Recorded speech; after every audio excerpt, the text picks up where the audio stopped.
keenya warri shamarran keenya warri onne qulqulluu qaban viidiyoo qullaa waraabanii namaa erganii yeroo baay'ee aarsaatti kaffalu dhumarrammoo hanga sadarkaa lubbuu isaanii baasuu ga'u hanga sadarkaa nama dhokachuu hanga sadarkaa nama keessa gadi xiqqaachuu kan isaan godhu onne isaanii qulqulluudha jechuudha. Obboleeyyantii hin gowwoomina. Dhiirti takka waan hunda godhisiniin jette hin gootu taanaan isin galaafatamtanii jirtan. Yeroo ammaa kana waan baay'eetiin gufuu isinitti ta'a jaalalli. Nama isin jibbu nama diina keessanii fagootti beektu isinurraa fagaattanii jiraachuu filattu. Garuu namni isin nama kiyya na jaallata na qusata na kabaja jettan immoo dhumarra hanga sadarkaa isin lubbuu keessan wareeddanitti gatii isin kaffalchisa jechuudha. Ilma namaa jechuun bara kana sheexanatu yuurra wayyaa. Maaliif sheexanni sheexana. Namni immoo wayyaa uffatee sitti siqee si jaallatee aarsaa immoo si kaffalchiisa. Kanaafuu sheexanatu irra wayyaa nama wayyaa uffatee deemurraan jedha gisee tokko tokko. Obboleetti keenya kanas ta'e fakkaattota ishee namoota ija Oromoo duratti beekaman namoota qaqqaalii nama meeqa jaalalaaf jecha aarsaa kaffalanii viidiyoo qullaa qaama isaanii yoo isaan waraabanii ergan dhumarra gadi baasanii ittiin xiqqeessu ittiin hamilee cabsu. Warri viidiyoon keessan gadi ba'e hin sodaatina. Maaliif gootatu aarsaa kaffala? Nama onne qulqulluu qabutu jaalalaaf illee aarsaa kaffala jechuudha. Nama meeqatu jaallatee dhabee hojjeessaa jira. Nama meeqatu jaallatee dhabee lubbuusaa of baasaa jira jechuudha. Isinillee hin jaallattanii, hin amantanii, jaalalti immoo guddaaf xiqqaa hin qabu, beekaaf wallaalaa hin qabu, wallaalaa dayyuusa nama gooti. Waan hunda nama gooti jaalalti jechuudha. Saniifuu ittiin qaanfatina. Warri viidiyoon keessan gadi ba'e isin goota. Maaliif gooti immoo duruma aarsaa kaffala? Sin dhibuu hin qabu, sin cannaquu hin qabu. Namni sun akkasin of ajjeeftan, akkasin dhokattan, akkasin dhabama taatan ija namaa dhokattan barbaadeeti kan viidiyoo keessan jaalalaan isinitti dhufe isin jalaa gadi baase. Gaarii gootanii jechuu kiyya osoo hin taane isin dogoggora keessanirra ni barattan. Akka namni jaalalaan isinitti siqee isin miidhuu danda'u ni beektan. Kana booddee namni tokko akkasin miidhuu hin dandeenye jechuudha. Warri immoo akkasuma immoo isin jalaa immoo nama meeqatu barata jechuudha. Isin dogoggoruu keessanitti gaabbitanii miti isin jalaa immoo wallaalaa meeqa barata jechuudha.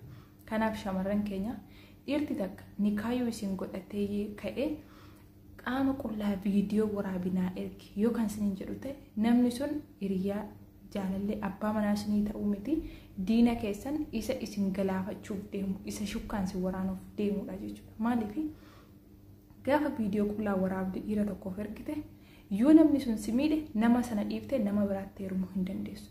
Viidiyoo qullaa waraabdee biraa qabda taanaan yoo inni si tuffate isa jibbuu hin dandeessu. Yoo inni jaalala kee dhabe ati isarraa fagaachuu hin dandeessu. Maaliif sitirii kee tirka jira, qaama kee tirka jira, gadi si baasa, nama sitti kofalchiisa. Nama meeqatu sababa viidiyoo isaa dhoksu, sababa qaama isaa dhokfachuu viidiyoo waraabee namaa ergee ka'e nama meeqatu aarsaa gurguddoo kaffalaa jira. Nama meeqatu jeeji'an maallaqa namarratti ergataa jira. Maaliif viidiyoo koo gadi hin baasne namni nan argine.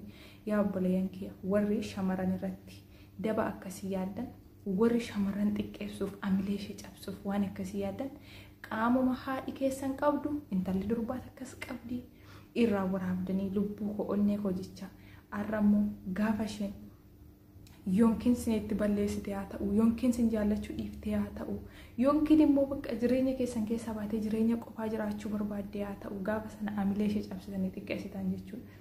Nama meeqatu lubbuu isaa baasee jira sababa viidiyoon isaa ba'etti jechuudha. Nama meeqatu nama dhokatee jireenya qofaa jireenya yaaddoo dhiphina.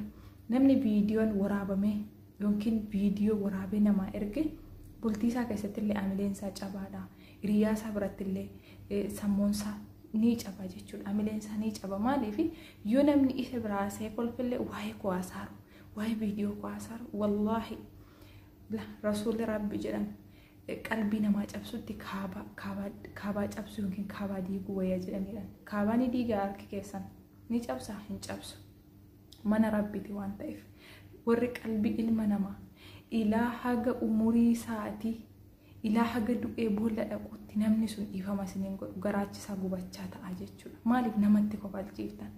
Ilaa umuriin isaa nama guddaa ta'u yoo namni isa biraa waa haasa'ee kolfe namni sun tarii waa'ee kootii jedha.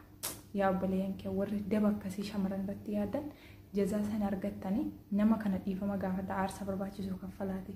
Namni kamiyyuu jibbaaf viidiyoo waraabee namaan ergu, jibbaaf suuraa qullaa namaan ergu jaalala bakka namni kun na jaallata jedheeti. wanni isinitti himuu barbaadu dhiirri qullaa isin gaafattu abbaa manaa isiniin taatu bultii illee isiniin barbaaddu. Maaliif isin barbaade? Tokko yoo birri isinirraa hawwalachuu barbaada ta'e. Lama yoo garbittii koo taate na jala abultu.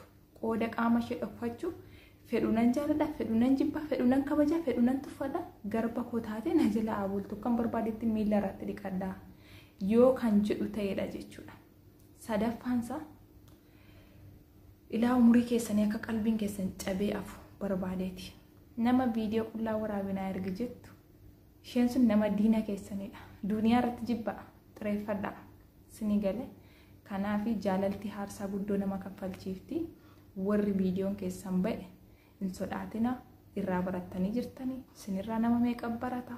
Sababa keessanitti wallaala meeqa dogoggorarraa deebi'a? Akka inni qaanii ta'e, akka inni dhiphina ta'e, akka inni caba ta'e baree nama meeqaturraa deebi'a waan ta'eef homaa takka wanni isin dhokattan, wanni isin lubbuu keessanitti faraddan tokko hin jiru jechuudha.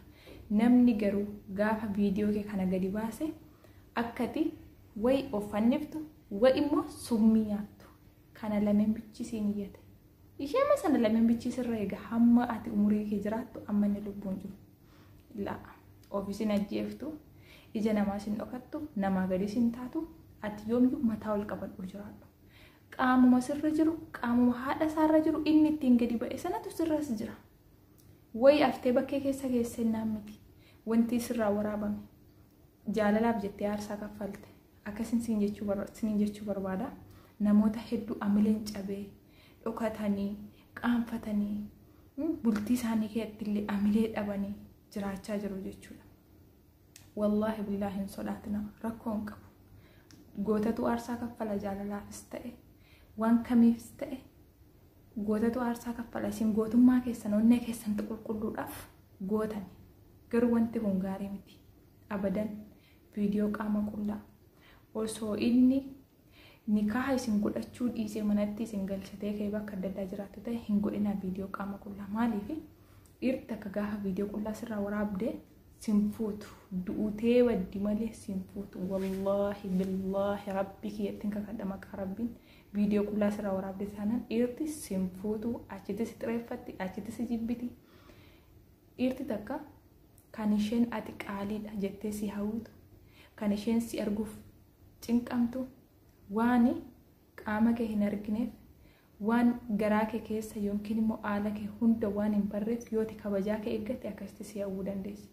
Ati rakasha gootee yoonni lubbuu jedhe sagalawwaattee, yoonni viidiyoo na ergi jedhe meeqa waraabdee, yoonni suuraa qullaa na ergi jedhe meeqa kaatee abbaa manaa keenya kaasirraa qabu yoo haa ta'u amma wal bira keessanii waliin jiraattanitti jalan fiigin kabajaa keessarratti eeggadhu. Ofiin cannaqin yooti kabajaa qabaatte si kabajee si jaallata. Kanuma isin jechuu barbaada. Obboleettii keenya suuraa ishee asirratti argitan kana geemii godhanii ittiin taphachuu jiran. Namni tokko fooloo ittiin barbaaddata. Suuraa ishee maxxanse. Isheef immoo qalbii caba. Itoo obboleettii kee ta'e odoo si ta'e hagamta akkasitti dhaga'ama. Kanaaf qalbii namaa cabsuurra kaaba cabsuu wayya waan jedhame sana yaadadha. Irraa gadi bu'aa. Amilee shamarranii hin cabsina. Qaamni isheerra jiru kanaadha keessanirra jiru. Kanuma isin jechuu barbaada. Galatooma dhiiraaf hin gowwoomina. Viidiyoo kana nama jaallattaniif sheer godha. Namni viidiyoo kana dhaggeeffate yoo dogoggore dantaa isaati. Maaliif dur nama akkasitti waan namatti himu hin jiru. Carraa qabdu warri bara kana waan sin jaalladhuuf isin qoode.